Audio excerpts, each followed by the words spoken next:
नमस्कार दोस्तों, कौन है हरि विट्ठल। महाराष्ट्र के पंढरपुर में भगवान श्री कृष्ण का प्रसिद्ध मंदिर है। यहाँ श्री कृष्ण श्री हरि विट्ठल रूप में विराजमान है और उनके साथ लक्ष्मी अवतार माता रुक्मणी जी की भी पूजा होती है। विट्ठल रूप की कथा 6वीं सदी में संत पुंडलिक हुए, जो माता पिता के परम भक्त थे। इनके इष्ट देव श्री कृष्ण थे। माता पिता के भक्त होने के पीछे की लंबी कथा है। एक समय ऐसा था जबकि उन्हें अपने इष्ट देव की भक्ति छोड़कर माता पिता को भी घर से बाहर निकाल दिया था, परंतु बाद में उन्हें घोर पछतावा हुआ और वह माता पिता की भक्ति में लीन हो गए। साथ ही वह श्री कृष्ण की भी भक्ति करने लगे। उनकी इस भक्ति से प्रसन्न होकर एक दिन श्री कृष्ण रुक्मणी के साथ द्वार पर प्रकट हो गए। तब प्रभु ने उन्हें स्नेह से पुकार कर कहा, पुंडलिक, हम तुम्हारे आतिथ्य ग्रहण करने आए हैं।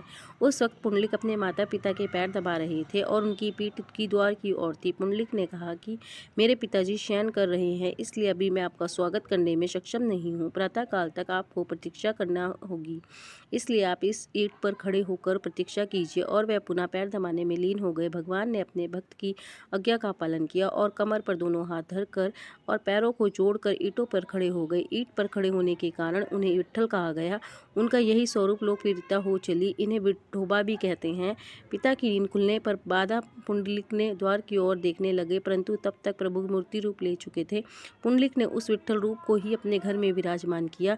यही स्थान पुंडलिकपुर या अपभ्रंश रूप में पंढरपुर कहलाया, जो महाराष्ट्र का सबसे प्रसिद्ध तीर्थ है। पुंडलिक को वारकरी संप्रदाय का ऐतिहासिक संस्थापक भी माना जाता है, जो भगवान विट्ठल की पूजा करते हैं।